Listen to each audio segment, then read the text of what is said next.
2 பக்கம் கடலு, நடுவுல ரோடு, ரோட்டோட முடிவுல ஒரு கோவிலு. ராமேஸ்வரம் தீவுல தனுஷ்கோடிக்கு முன்னால உள்ள கோதண்டராமர் கோவில பத்தி கேள்விப்பட்டிருக்கீங்களா? கடலுக்கு உள்ள இந்த கோவில பத்தி எத்தன பேருக்கு தெரியும்? கடலுக்குள்ள ஒரு உயரமான மண்மேடு உள்ள இடத்துல இந்த கோவில் இருக்குது. அது மட்டும் இல்லாம இந்த இடத்துல மிதக்கிற கல் இருக்குதுன்னு சொன்னாங்க. அத பார்க்கிறதுக்காக போயிட்டு இருக்கேன். வணக்கம், நான் கதிர் பேசுறேன். இது தமிழ் பாதையின் ராமநாதபுரம் மாவட்ட பயணம். இந்த கோதண்டராமர் கோவில் மதுரையிலிருந்து 183 கிலோமீட்டர் தொலைவிலையும், ராமநாதபுரத்திலிருந்து 65 கிலோமீட்டர் தொலைவிலையும், ராமேஸ்வரத்திலிருந்து 12 கிலோமீட்டர் தொலைவிலையும் இருக்குது. ராமநாதபுரத்திலிருந்து தனுஷ்கோடிக்கு போறதுக்கு முன்னால லெஃப்ட் சைடுல ஒரு ரோடு போகும். அந்த ரோட்டுல போனா கோதண்டராமர் கோவிலுக்கு வந்துடலாம். கோதண்டராமர் கோவிலுக்கு போற ரோடு ரொம்ப அழகா இருக்கும். 2 பக்கமும் கடல் சூழ்ந்து இருக்கும்.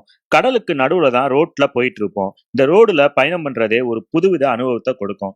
ரோடோட முடிவுல உள்ள ஒரு பெரிய மண்மேடுல தான் இந்த கோவில் இருக்குது.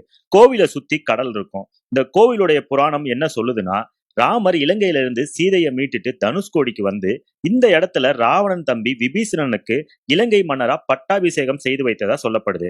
வழக்கமா எல்லா கோவில்லயுமே ராமருக்கு பக்கத்துல ஆஞ்சநேயர் தான் வணங்கிக்கிட்டு இருப்பாரு.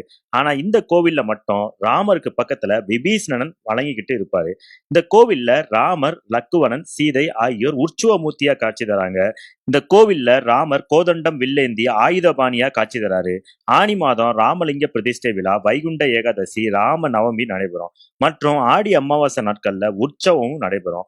ராமலிங்க பிரதிஷ்டை விழாவின் போது ராவணன் சீதையை கவர்ந்து செல்லுதல், ராவணனை ஜடாயை தடுக்கிறது, ராமர் வானர படைகளோட உதவியோட சேது கரைக்கு வர்றது, ஆஞ்சநேயர் இலங்கைக்கு போறது, ராமன் ராவணனை வீழ்த்துறது, பின் தனுஷ்கோடிக்கு வந்து விபீஷணனுக்கு பட்டாபிஷேகம் செய்யறது, அதுக்கப்புறம் ராமர் லிங்கத்தை பிரதிஷ்டை செய்யற நிகழ்வு எல்லாமே நடைபெறும். 1964ல ஏற்பட்ட தனுஷ்கோடி புயல்ல இந்த கோவிலும் சேதமடைஞ்சிச்சு.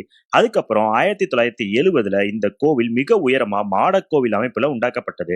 இந்த கோவில் காலை 7 மணில இருந்து மாலை 6 மணி வரை திறந்திருக்கும். கோவில பார்த்து முடிச்சுட்டு கோவிலுக்கு எதிர்பக்கத்துல உள்ள கடலுக்குள்ள போனா கடலை ஒட்டி ஒரு சிவன் கோவிலும் இருக்கும். சிவன் லிங்க வடிவிலையும் பக்கத்துல நந்தியும் இருக்கும். அங்க நான் போன சமயத்துல மிதக்கிற கல் இருந்துச்சு. இந்த கோதண்டராமர் கோவிலுக்கு வர்ற பக்தர்கள் சிவனையும் நந்தியையும் வழிபட்டுட்டு மிதக்கிற கல்ல தலையில சுமந்து வழிபட்டுட்டு தான் போறாங்க. கூட்டம் கம்மியா இருந்தா இந்த கல்ல கடல்ல போட்டும் காட்டுவாங்க. என்னதான் இந்த கோவில் தமிழ்நாட்டுல இருந்தாலும் இந்த கோவிலுக்கு அதிகமா வட இந்தியால இருந்து தான் மக்கள் வர்றாங்க. உங்களுக்கு நேரம் இருந்தா தனுஷ்கோடிக்கு போறப்ப இந்த கோதண்டராமர் கோவிலுக்கும் போயிட்டு வாங்க. நம்ம தமிழ்நாட்டுல உள்ள இடங்களை நாம தான் எல்லாருக்கும் தெரிய வைக்கணும். அதுக்காக ஒரு ஷேரும் கமெண்டும் மறக்காம பண்ணிடுங்க. நன்றி, வணக்கம். நான் கதிர் பேசுறேன். இது தமிழ் பாதையின் ராமநாதபுரம் மாவட்ட பயணம்.